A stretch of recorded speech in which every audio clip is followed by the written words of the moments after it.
Hello and welcome to S24 Rundown. I am Zainab Ibrahim and here's our news in brief.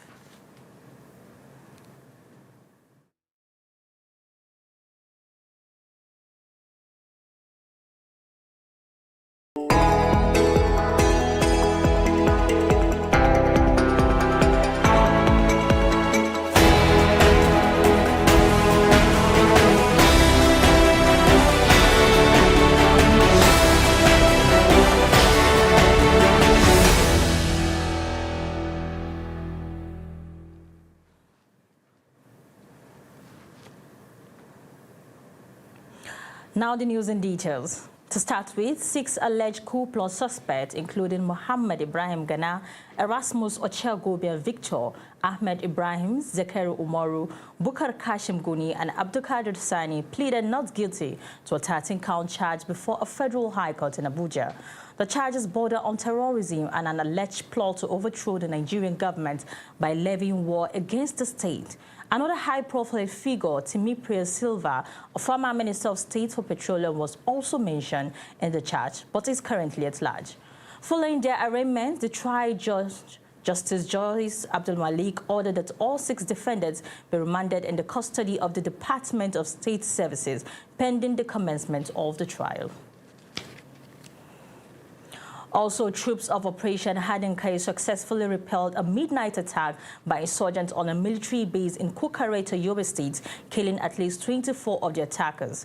The assault, which began shortly after midnight and lasted for about 3 hours, saw the insurgents attempt to overrun the military formation before being overpowered by Nigerian forces. The military confirmed that the troops responded with strong resistance, ultimately forcing the attackers to retreat after suffering heavy casualties. Also, the federal government has expressed deep sorrow over the death of Nigeria's ambassador-designate to Algeria, Mohamed Mahmoud Lele, describing it as a major loss to the country's diplomatic corps. The Ministry of Foreign Affairs announced that he passed away in the early hours of April 19, 2026 in Ankara, Turkey, after a prolonged illness. Until his death, Lele served as the director of the Middle East and Gulf Division and had recently been appointed by President Bola Tinubu as ambassador-designate to Algeria following confirmation by the Senate. Stakeholders from the Daura Shadamu Adua Federal Constituency in Katsina State have endorsed Yusuf Buhari as the preferred candidate for a seat in the House of Representatives, signaling a possible continuation of the Buhari family's political influence in the region. Dikoreta, who emphasized that political ambition should be pursued through proper consultation, grassroots engagement, and adherence to due process. He also stressed the importance of unity, discipline, and respect for democratic principle in political participation. Speaking on behalf of the delegation, community leaders said the decision to support Yusuf Buhari followed broad consultation and reflected the will of the people. Also, President Bola Tinubu has asked the Senate to screen and confirm the nomination of Mutaka Rabe Derma as Minister of Housing and Urban Development. The request was conveyed in a letter read during plenary by Senate President Godswill Akpabio, who subsequently referred it to the Committee of the Whole for consideration. Derma, a mechanical engineering graduate of the Bayero University, Kano, previously contested as a deputy governorship candidate in the 2023 elections before aligning with the ruling party. In a separate correspondence, the president also sought confirmation for Lamido Abubakar Yuguda as deputy governor of the Central Bank of Nigeria, alongside the reappointment of Benedict Umeno as a member of the Code of Conduct Bureau. The Senate referred Yuguda's nomination to its Committee on Banking, Insurance, and Other Financial Institutions, while Umeno's was sent to the Anti-Corruption Committee, both expected to report back within a week. Now, on the international scene, the United Kingdom and France have agreed to a new 3-year deal aimed at curbing the growing number of migrants crossing the English Channel to small boats. Under the agreement, the UK will provide hundreds of millions of pounds in funding to support French border enforcement, including increased patrols, surveillance, and intelligence operations. France has committed to significantly boosting the number of officers along its northern coastline, alongside deploying drones, helicopters, and advanced monitoring systems to detect and stop crossing before they occur. Now, moving on to business news with Hadiza Galadima. Let's hold on for Hadiza. Thank you, Zainab. Good afternoon and welcome. It's Thursday, April 23rd, 2026. I am Hadiza Galadima, and this is your afternoon briefing on the trends, trades, and tensions shaping the economy today. From a massive push for domestic manufacturing to high-stakes tension in global energy corridors, here are your top business stories. Starting with Nigeria is moving to trim its massive import bills, specifically targeting the cosmetic sector. With imports of beauty products currently exceeding $1.1 billion, the Raw Materials Research and Development Council, RMRDC, has unveiled a 10-year roadmap. The goal, to ensure that 95% of raw materials used in the industry are processed locally by 2034. It's a bold play to turn our local botanical wealth into retail gold. Furthermore, the federal government is tightening its belt, at least on the domestic front, as the Debt Management Office, DMO, has announced plans to raise 700 billion naira through bonds this April, a steady decline from the 900 billion naira sought in January. While the reduction signals a more measured borrowing strategy, experts are keeping a close eye on high debt servicing costs, which remains a significant pressure point for the 2026 fiscal year. And moving on, the Federal Ministry of Finance is debunking claims of hidden spending. Following recent reports suggesting a diversion of Federation earnings, the ministry clarified that the Federation Account Allocation Committee, FAAC,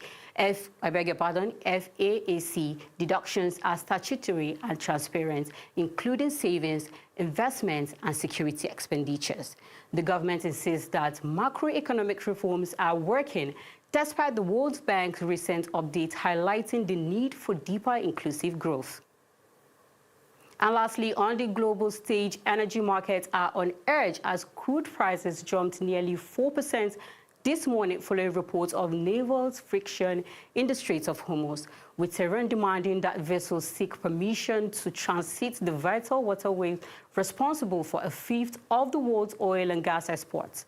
Investors are bracing for a volatile session as geopolitical risk return to the forefront of the trading floor. That's your global and local business update for this hour. Stay tuned as we continue to track these numbers and their impact on your pocketbook throughout the day. Up next, we are diving into the headlines hitting the stands. Join Zainab Ibrahim and Abubakar Turaki for our newspaper reviews after the break. Do stay with us.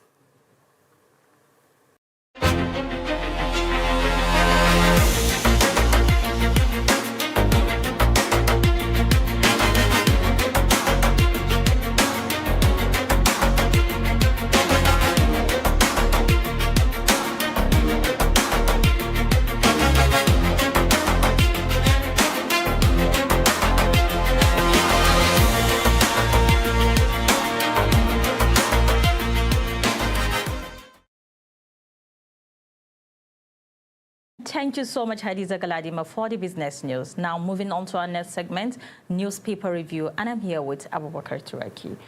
Hello, Abubakar. Hello, Zainab. Good to see you again today. Thank you. Now, starting with our first newspaper, the Daily Trust. And on the front page, it says 72 hours deadline, Borno families fear for 416 captives. Oh, we seem to be having an ultimatum from terrorists, a warning.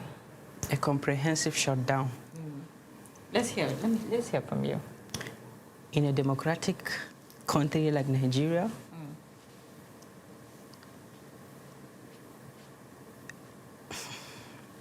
I really don't know what is exactly wrong with Nigerian government, because an organization, also like a group like Boko Haram, giving the Nigerian government ultimatum of 72 hours to respond to their demand. If the government did not respond to their demand, they are going to take the next step of action. What is this telling you? At first, you seem to be short of words. It's actually an unfortunate thing that it's like we're trying to bargain with terrorists. We're trying to bargain with our enemies. I think the terrorists are not to be blamed. because our federal government have given them the leverage to be able to make statements like this and be warning a whole nation regarding some group of family. Because these people are, they're looking up to the federal government to save their family, to save these captives, but they're getting warnings from these people. What have the federal government even said regarding this? Have they even said anything? What actions are on ground? Are they going ahead to begin with them? Well, I saw some public figure in Nigeria. Yes. They have responded to what the Boko Haram are demanding. Because I saw the likes of Senator representing Borno South, Senator Indume, calling the attention of the federal government to do something. And I also saw former Minister of Interior, Moru, from Benue State, calling the attention of the government not to listen to the terrorists. Okay. And we have seen where a former governor of Kaduna State said that the only repentant bandit is a dead one. So we've heard about the call-outs from important group of people. What are the government even doing about this? Because it seems their priority are not even here at all. Well, I so much believe that the federal government and the state government, there is a synergy that is going on between them. You know, sometimes security issues are not meant for public consumption. Absolutely. And part of their demand is the Boko Haram are demanding the sum of 5 billion naira to be given to them before they release the people that were under their custody. Almost 416 people were adopted in Gaza. And they have given 72-hour ultimatum, which they say that if the government did not do anything, they will take the next step, which I believe those people, because the way they are behaving, Nigerians are curious to understand whether they are human being or they are alien. Because in a situation whereby you will come and adopt your fellow human being, maltreat him, deny him some basic necessity of life, and still you are calling on the government to pay the sum of 5 billion naira. Zainab, do you know how much is 5 billion naira? 5 billion naira is a budget to some state in Nigeria. Yes. Nigeria looked like a country, a plane with two pilots. We have the federal government, we have the bandits. Because it's so scary how the bandits could be so, they could have this audacity, the confidence to be requesting to bargain with an entire nation.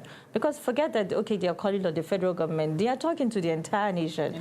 That if this amount is not brought here, we are not releasing your people. And I also saw a group from Borno State. They are soliciting for support from the federal government, in fact, even from Aliko Dangote, from the state government, and even from all over people across Nigeria to get the sum of 5 billion naira.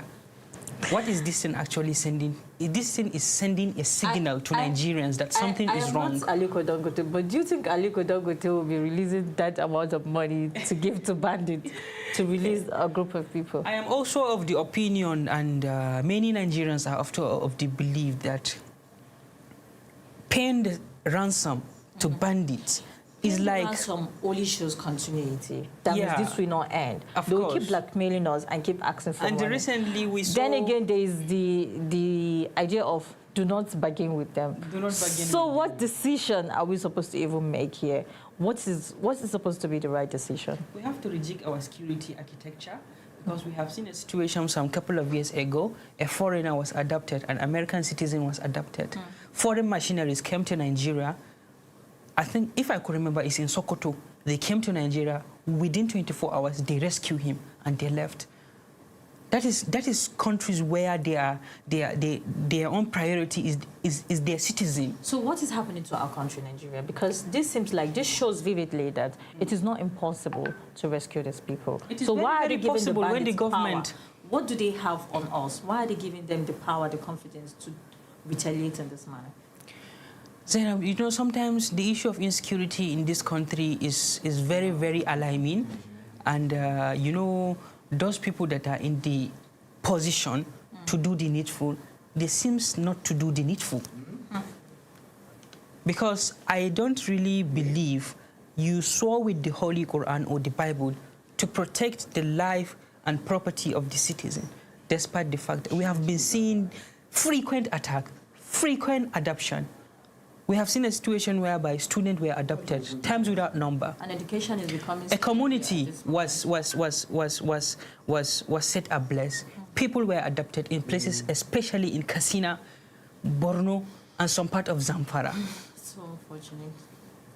But we have seen the Senate president saying that all those, there are people that are I've seen the funding yes. this issue of insecurity just to destabilize the effort of the current administration. And I've seen so many headlines that are saying that the security issue in Nigeria is getting better. How? With the massive adoption? Yeah. Yes. Maybe their headlines mention that the security... Maybe this statement is coming from those people that are benefiting from it because they are complete interferers. Do you know where this statement is coming from? Because they were able to retrieve those children that were kidnapped while going for jam. So that was why they said, oh, with this action, the security case in Nigeria is actually getting better. Zainab, recently we have discussed here... They are forgetting the numerous attacks we've had, the numerous deaths. An analysis was given by a security expert here in Nigeria, here in Abuja. He said that virtually almost 9,114 people were adopted from October, from June to October. So and here, some people are saying that the security agencies... deadline will be ending when? Is it by tomorrow? I think today. Today? So okay. Definitely tomorrow there's going to be another headlines. So let's move on. I pray it's going to be a positive one. Let's move on to the next the next newspaper. Meanwhile, we pray to see that this unfolds well. This is sorted out amicably. Amen. And finally, on this day front page, it says Adelabu quits, set to focus on oil governorship tickets. What would you say about power? Is it quitting? Power is lucrative, and power can change human being. Adelabu is the minister of power, and some Nigerians are appreciating the effort of Adelabu. I've not seen that appreciation. While appreciation in a negative mannerism. I get you. Because maybe as Adelabu step out as the minister of power, Nigerians will actually have a stable electricity because under his watch, the national grid has collapsed multiple times. Okay, regarding this, we don't know about that because it's sometimes you don't know what the person in the shoe is feeling until that person gets into the position. But having said that, I saw a message from Adelabu saying that he should not be judged on his past works, on his past position. And to me, that feels like a statement of failure because you are actually marking yourself X. You're actually accepting that you've not done anything while you were in that position, and only for you to come out to be requesting for a more broader position, to be contesting for a gubernatorial election. Well, maybe he's trying to portray his blue card and some record, because based on what he stated, his social media ads, they say that one of his achievements, he was able to integrate almost 60,000 megawatt into the national grid, and he was able to at least implement some policies he met. And maybe these are what these are actually what he actually meant. We saw those numbers, but we've not seen the implementation on the grassroots. How is electricity across Nigeria? Because based on some social media comments, opinion from Nigerians, he is the minister. He came and met Nigerians that are enjoying power at a very cheap price. Perfect. But at least it was better than it is right now. Of course. And Adelabu is mentioning that he should not be judged on his past work. And then this is to tell you, it is under this minister that Nigerians were able to differentiate between Ban A, Ban Z, Ban C, and even Ban D. I'm telling you. I recently saw and... vividly separating... this is classism, if you ask me. Yeah. I do not even agree to the different band. Why are we having different band? Well, you know, sometimes like the power sector... So electricity becomes what you can afford. If you cannot afford it, you cannot have it. That is not Then how you have to go for alternative. We are not even... Remember in one of our discussions, I told you, like, some of Nigerians are of the view that if you need electricity, you need to buy generator. Yes, it is because... Or solar. This is because of how Nigeria easily adapts to situations. Well... Whenever there is a problem, they always have a way out. They always just... get used to it. So nobody is actually coming out. We are not used to this culture of owning our own blame in order to correct the past. There is no accountability. And this is a ministry whereby the former minister of power, which is Saleh Mahmoud, who have been telling Nigerians about Mambila hydroelectric power supply that is about to commission. And unfortunately, Nigerians went ahead and found that the project, there was nothing to write home about the project. So what is exactly wrong with our leaders? Why is it that anybody that tests the power of leadership within a blink of an eye, he will just transform and start aiming for more? We have seen many ministers resigning, going back to their respective states to contest, while they have nothing to show to their people. Just like we're having this new gubernatorial election. So definitely, I wonder what he's going to use, what is going to be his blueprint, what he's going to use in campaigning to tell people that, oh, I've done this while I was in power, because people are already, it is so embarrassing that you left a position. If he was leaving, he should have just gone back to rest, not contest. I was expecting when he resigned, yes, he's going back to go arrest. Actually, the thought was, okay, after resigning, probably he's leaving because he was not able to deliver, or maybe some people were actually just restricting him from doing the right thing, only for him to say that he was going to contest for a gubernatorial election. Well, let us pray his resignation. Maybe the president have actually submitted some names that they are going to, people who are going to succeed him. I pray the person succeeding him is going to be a kind of an agile, competent person that will transform the power sector. Because I pray and I want to see Nigerians, we all pray and we want to see Nigeria moving from backward to forward.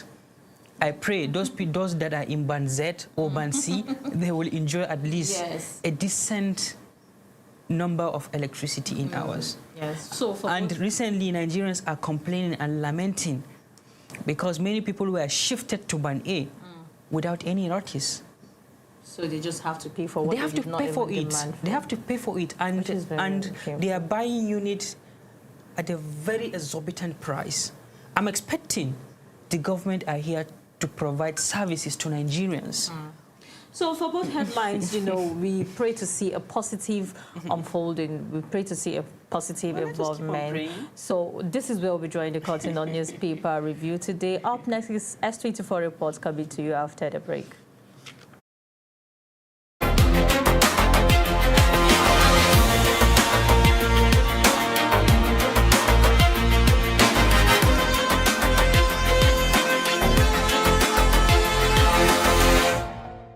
The Nigerian Senate has condemned the renewed wave of terrorist attacks across the country, particularly those targeting military formations, describing the development as a serious threat to national security and stability. The resolution followed a motion sponsored by Senate Chief Whip Tahir Mongono, who expressed deep concern over the increasing number of deadly assaults on military bases. The motion reads thus: the Senate notes with deep concern the recent attacks on military formation leading to casualties among troops, including Brigadier General Husseini Brahimo, Colonel Mohamed Isaya, Captain A.M. Ismat, Lieutenant Kelvin Pestuns, and 13 other soldiers. Aware that these recurring attacks on Monguno, a strategic garrison town, and Benishek, a key town along Damaturu-Maiduguri Highway, demonstrate a deliberate attempt by insurgents to undermine military operations and disrupt humanitarian and commercial access routes. Lawmakers, while contributing to the debate, called for urgent and decisive action to curb the growing insecurity. Mr. President, the Chief Whip has said it all, and the motion also confirms what we are going through in the Northeast. What is happening in the Northeast, particularly Borno, is being felt everywhere, in the North Central, in the Northwest.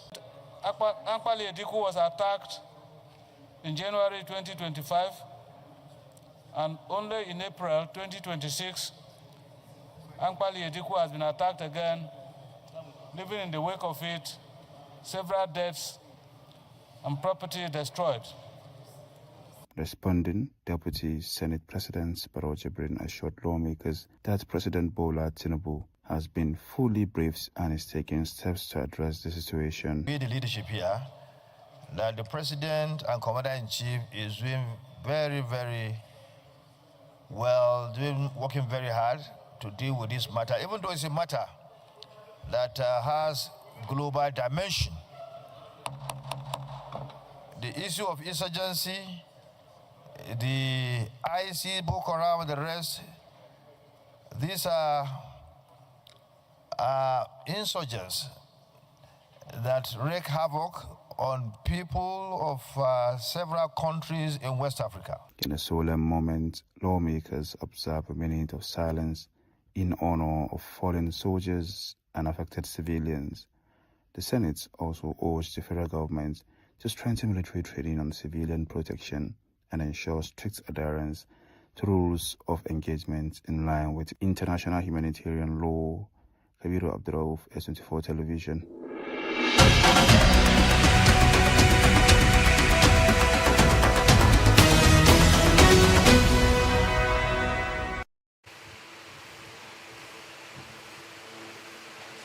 Good afternoon and welcome back from that break. This is Political Arena on S24 Television. As Nigeria head toward 2027 elections, many people are asking important questions about the state of our democracy in Nigeria. Are things getting worse, or is the system just going through a lot of turmoil? This afternoon, we will examine Nigeria's democracy. Is Nigeria's democracy under threat or under test? I am joined by my guest, Abdullahi Suleiman. Abdullahi, welcome to Political Arena. It's a pleasure to be here. Abdullahi, as a public analyst, in a simple term, do you think Nigeria's democracy is in danger, or it is just going through a lot of challenges? Okay.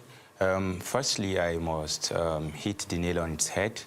Our democracy is not actually collapsing. I believe we are undergoing some structural challenges due to distrust in our electoral institutions and also the attitudes, or I would say the behaviors of our political leaders at the helms of affairs.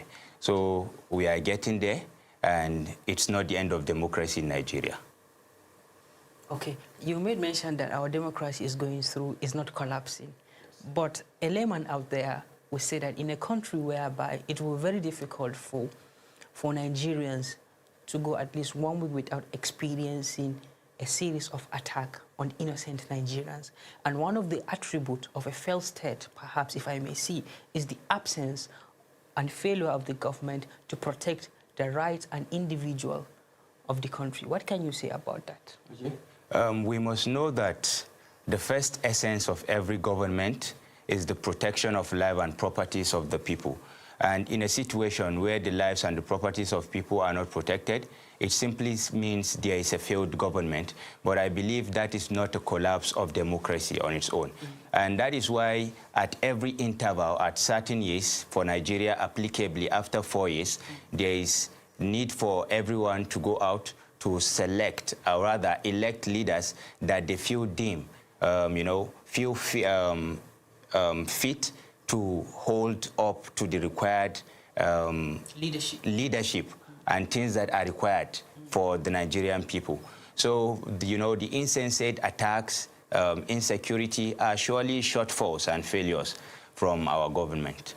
So you so much have believed that democracy in Nigeria will see the light of the day? Of course, of course. We'll get there. It's not a day job, but I believe even with the trial and error? Yes, the trial and error, we are going to get there. And with the upcoming, with things that occur these days, the differences in the political parties and issues that comes up when there is a new leadership, I believe one day we'll definitely get it right democratically in Nigeria. Many people are talking about vote buying, and vote buying is becoming the talk of the day, especially when it's the election periods. In your opinion, what are the reasons behind this vote buying, and why are voters willing to sell their vote? Because we already know that you have your own franchise, the right to vote and be voted for.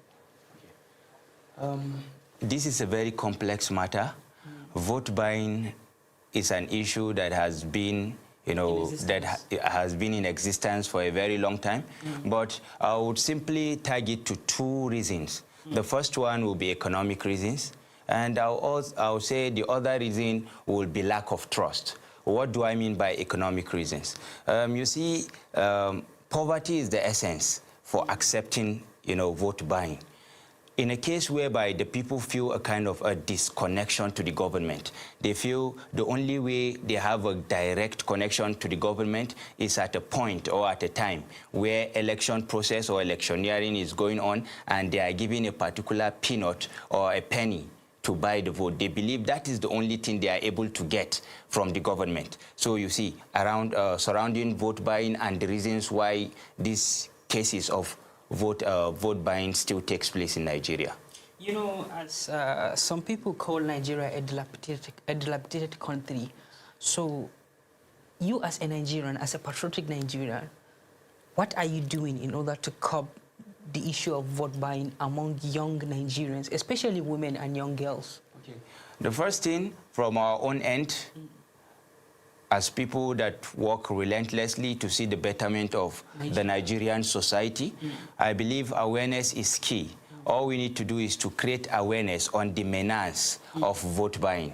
You can't sell 4 years of, of true leadership to vote buying. And at the end of the day, in the other way, it looks more like a political investment for our politicians, and where they feel like, I bought votes for certain amounts, and I need to get it back. So you see, that is a form of investment. Now politics have now turned to a business. Exactly, a political investment. So awareness is very, very important. When our people are aware that vote buying only solves not even up to a second of the issues facing Nigeria, then they would understand that vote buying is not something that should be given any consideration.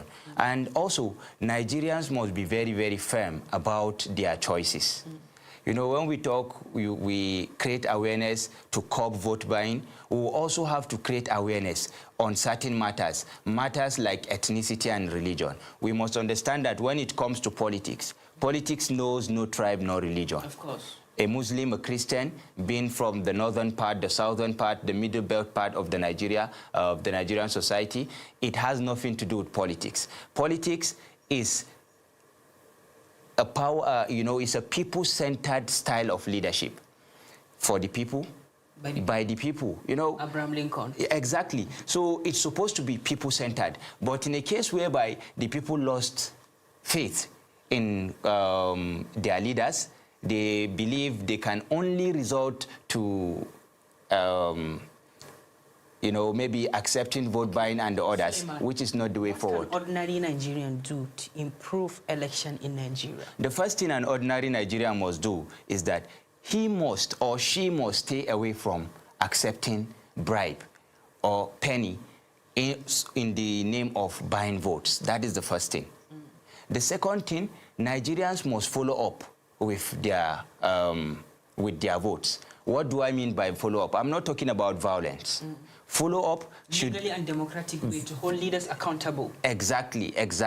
That is it. So, holding our representatives, our leaders accountable is another key issue.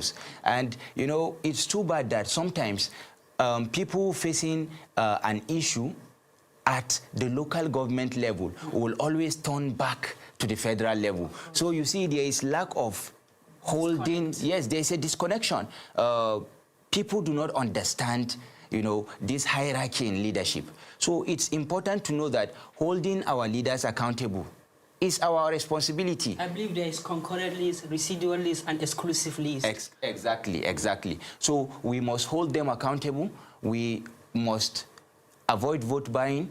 We must follow up our vote. And what I mean by this is, during the, in a typical election day, there is always holiday. And, some people that decide to disenfranchise or put themselves into apathy would believe it's a day to rest. But that is not enough. It's not enough to cast your vote. You need to wait. till the process where the votes are counted. Okay, before we call it a day, Yes. Suleiman. Yes. Many Nigerians seems to lost hope in Nigeria's democracy. Yes. In your humble opinion, are you optimistic with the way Nigerian democracy is moving? Okay. I would say losing hope is not a good thing for Nigeria and Nigerians, because I believe when there is life, there is hope. We only stop losing hope when we stop breathing, when we stop living. So there would be no need for us to stop losing hope in Nigeria. It's a time for us to unite. It's a time for us to work together to get Nigeria better. Okay. What are your calls ahead of 2027 to young Nigerians? Okay. We must get involved. Young Nigerians must get involved in the process of electioneering. You know, political apathy is not a solution and it's not a way forward. And it's too bad, it's unfortunate that many youths today consider engaging, you know, consider social media engagement, yes, more than the physical engagement or the realistic engagement in the process of politics. So I think we must get involved. Every society having youths know that the backbone of that society are the youths. And the youths are the future of the leaders of tomorrow. So how would it seem if we don't get involved? Many youths will decide that at the end of the day, if I vote, my vote does not count. So that day should be a resting day, but it's not the way forward. It will do us no good. We have to draw the curtain of the show. Yes. Thank you so much for speaking to S24. Thank you very much for having me here. That is all we have on S24 Political Arena. Stay tuned for our S24 documentary and S24 report. Thank you.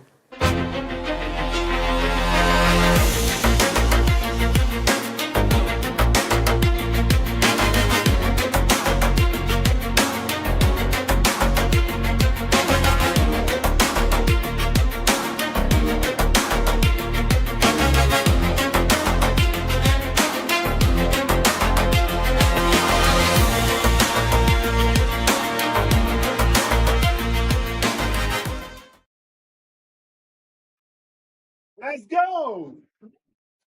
In Abuja, a new wave of young poets is reshaping Nigeria's creative industry. Spoken word, once seen as a niche art form, is now becoming a powerful voice for expression, identity, and social change. At a live poetry competition, the stage comes alive with emotion and rhythm. For many of these performers, poetry is more than entertainment.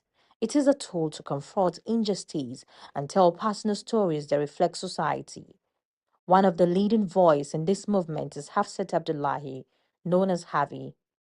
Before stepping on stage, Hafsat prepares like a performer blending art and visual storytelling, but her journey began far from the spotlight. Whenever I see something I'm not comfortable with, from rape to any form of injustice that has happened within my small locality, I speak up about it. And the reason I used poetry at the time is because that was the only way that people could actually listen to me. On stage, her words cut through the silence, carrying emotion and conviction. See, my mouth is a battlefield. Her rise reflects a wider movement across Nigeria's capital, where young poets are finding audiences both in packed halls and online platforms. Fellow performer Jeremiah Priest says her influence is undeniable. Quite a lot of people that look up to Harvey, that when they ask me about poetry, they ask me, have you heard Harvey? She's good. You know, so I personally think she's doing well in her field. I think she's an inspiration, and it's a pathway, really. She opens pathways, and it's a really good thing to see. Judges at Poetry Slam says the quality of performances has improved significantly, driven by passion and storytelling skill.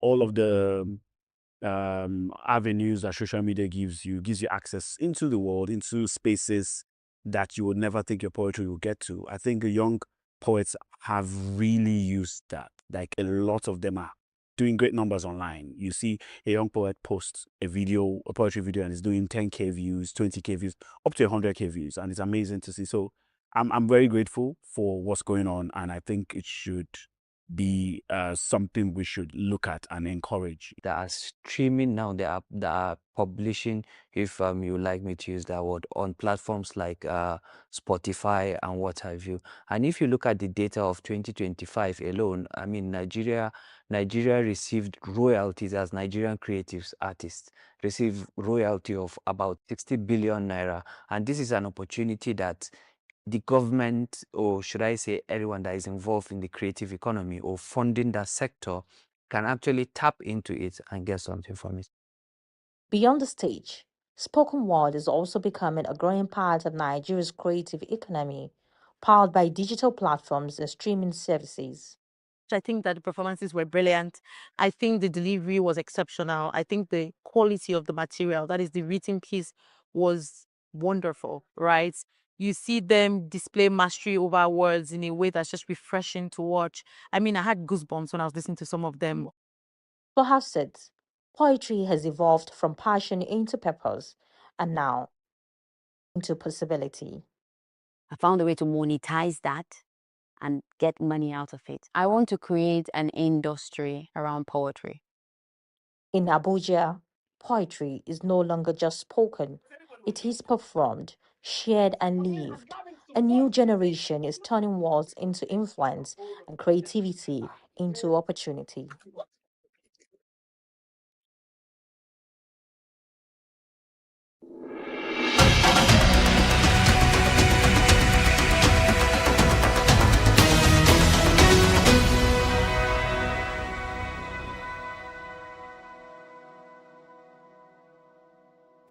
Welcome back from that break. Now to technology, innovation, and digital world. I am Aisha Muhammad. Here's what's shaping ICT world today. International Girls in ICT Day 2026 was celebrated worldwide under the theme AI for Development, Girls Shaping Digital Future. The International Telecommunication Union, ITU, and other regional bodies organized events aimed at encouraging more girls to pursue careers in technology. The initiative focused on closing the gender gap in artificial intelligence and STEAM fields through training, mentorship, and awareness programs. Experts at the event stressed that empowering girls with digital skill is not only a matter of equality, but also a key factor in driving global innovation and economic development.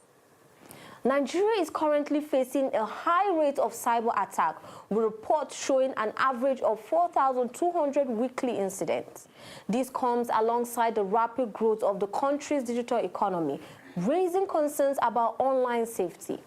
Experts are urging stronger cybersecurity systems and greater public awareness to protect users and digital platforms. This growing concern highlights the urgent need for both government and private sector collaboration in strengthening Nigeria's digital security infrastructure. And the Transformation African Summit,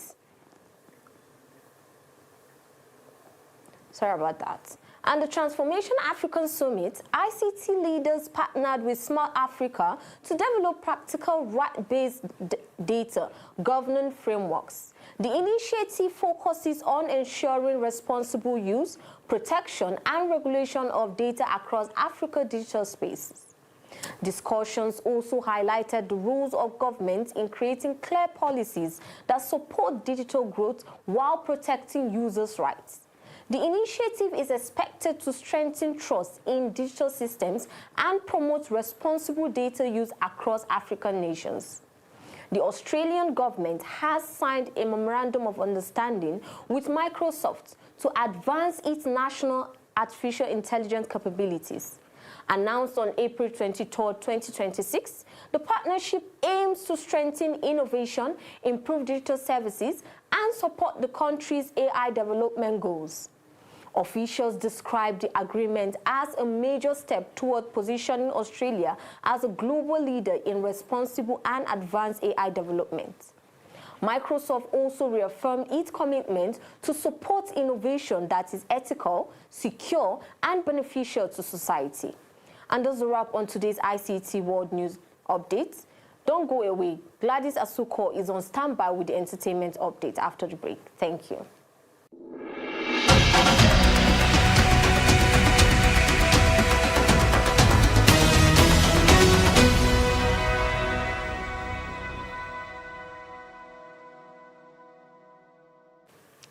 Hello and welcome to today's entertainment update, bringing you the latest conversation making waves online. And kicking things off today, we'll start with a conversation that got social media talking. Nas Boy's tweet sparked a debate on dating expectation. It didn't just trend, it exposed a growing divide on how relationships are evolving in a tough economy. On one side, many men say they prefer independent partners who can afford their own lifestyle without financial reliance. And on the other side, many women argue that being financially capable doesn't cancel a man's role in contributing. In their view, independence shouldn't mean doing everything alone. It should involve mutual support. People are rethinking that they can realistically offer a relationship. The idea of men as sole providers is being challenged, but there's still no clear agreement on what should take its place. So where do we really draw the line? Well, everyone seems to be standing their ground. But guess what? That's not the only relationship conversation making rounds right now. Black Bones is also making headlines after speaking on why commitment is difficult for him. The rapper explained that his lifestyle as an artist makes it hard to stay with one partner, unlike regular people who have stable routines that allow for more consistent relationships. According to him, celebrity life is constantly busy and unpredictable, and even the people they meet are often not by chance. He also stated that he doesn't believe in fairy tale love, saying real love relationships don't work the way people imagine. And just like that, Black Bones is sparking a wider conversation on love, fame, and whether real connection is ever possible under the spotlight. But while the conversation continues to trend, another headline is already grabbing attention in the global music world. Drake is once again dominating conversation online after teasing fans what could believe as a new album. During a recent live stream, the rapper hinted that new music might be on the way without giving away any details. But that small moment was enough to set the internet buzzing, with fans immediately going into full speculation mode. From possible track lists to surprise features, everyone is already trying to guess what is cooking next, and if history is anything to go by, it could be another major chart takeover. For now, no title, no date, just for anticipation building up. This is a whole lot, but that's where we draw the curtain on today's update. Hope you enjoyed it. I know you did, but don't go away. Martha is on standby with sports updates after the break. Stay tuned.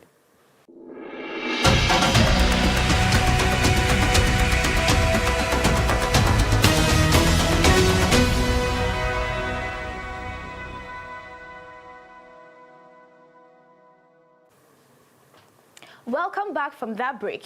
Here's your latest sports update for today from across Nigeria, Africa, and the world. We begin in football, where Barcelona's teenage sensation Lamine Yamal endured a painful end to what should have been a standard performance for FC Barcelona.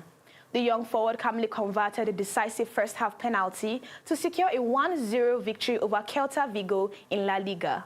However, moments after scoring, Yamal appeared to be in visible discomfort, clutching his leg and in need of medical attention. He was eventually forced off before halftime, with early reports pointing to a possible hamstring injury. While Barcelona secured all 3 points, attention has now shifted to the player's fitness, with further medical assessments expected. Meanwhile, Arsenal's FC have stepped up their pursuit of defender Emmanuel Fernandes as the club looks to strengthen its squad ahead of the new season.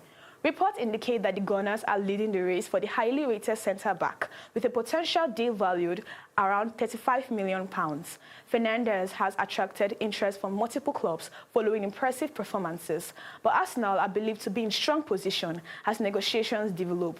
It is important to note that discussions are still in early stages and no official agreement has been confirmed.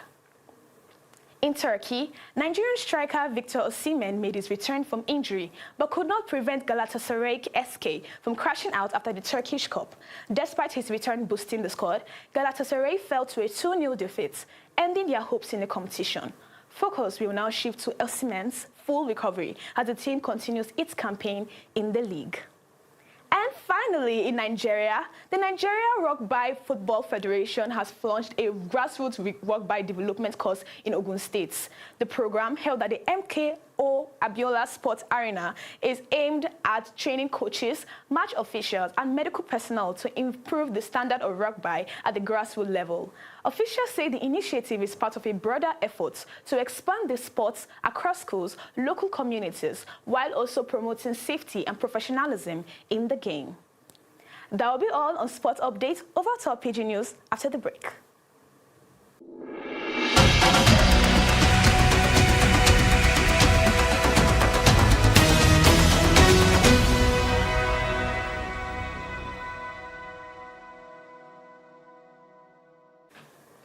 Good afternoon, Nigeria people. Make we waka straight enter the big story where they carry front today. My name is Sedika Yusuf. For Abuja, they don't catch 6 people enter court over what they plan do to comot Oga Presido from power. 6 men, including some big-level retired soldiers, don't land for Federal High Court for Abuja. The people na Mohammed Ibrahim Ghana, we don't retire, Erasmus Ochego Bia Victor, we don't also retire, and Ahmed Ibrahim, Zakari Umoru, Bukar Kashim Goni, and Abdulkadir Sani. Government slammed them with 13-count charge. They say these men plan to carry arms against the country, wetin Oyibo they call levy war against Nigeria government. They also mentioned Timipre Silva, will be former Minister of State for Petroleum inside the matter, but he never show face. They say the man still the role. It be like say the man no one can talk through, but police people they look for him. All the people where they call for the matter don't deny am say no be true, but the judge will be Justice Joyce Abdul Malik don't order make they carry them go keep for DSS custody until they ready to talk true. Soldiers for Operation Hadinkai don't flex muscle small for Kukareta in Yobe State, where they say insurgents come attack where they stay for there, and this one happened for night. The attack starts around 12 midnight and the fight lasts for 3 solid hours. The bad people try to enter the military cabin by force, but soldiers no agree. They fight where we can kill 24 of the bad people. When these bad people see say soldier people no agree and the fire don't too much, the ones where remain sharply run enter bush. The military people confirm say the number of the attackers wey die boku wewe and no be small blood flow on daddy. The federal government dey sad as Mohamed Mahmoud Lele, where they choose to go there for Nigeria for Algeria don't die. They just choose him new, make he go be Nigeria's ambassador to Algeria. He died for the early hours of April 19, 2026 for Ankara, Turkey, after he don't sick for a long time. Before he died, Naim be the director of Middle East and Gulf Division of Ministry of Foreign Affairs. President Tinubu pick him, and Senate self don't even confirm him before this death can happen. Some big people for Daura, Sandamu, and Me Adua area for Katsina State don't talk say they want make Yusuf Buhari, picking of former President Buhari of blessed memory, make he come represent them for House of Representatives.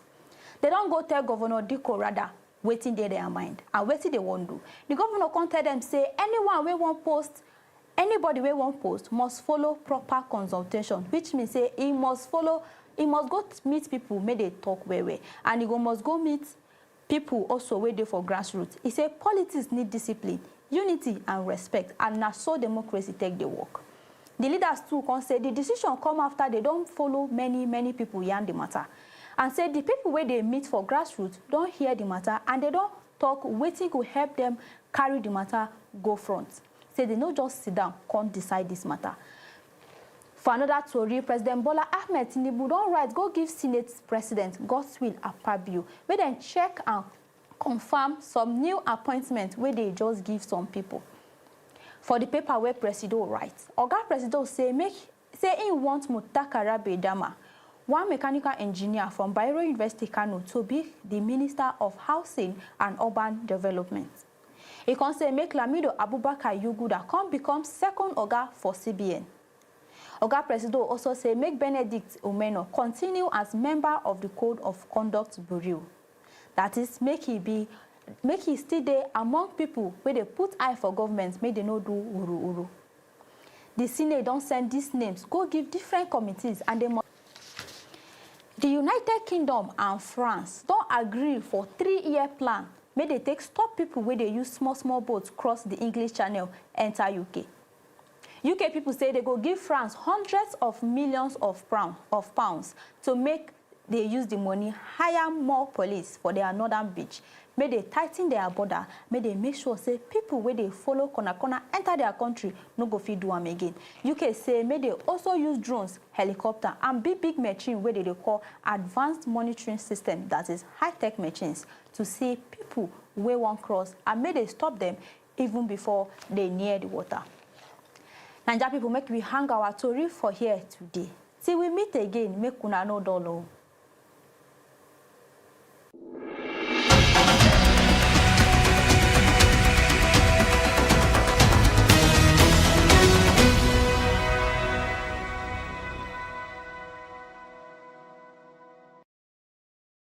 Thank you so much, Sadika, for that version of the news. With this, we've come to the end of S24 News Rundown. Do join us tomorrow, same time, as you follow us on all our social media platforms at S24 Television. My name is Zainab Ibrahim. Do have a lovely day.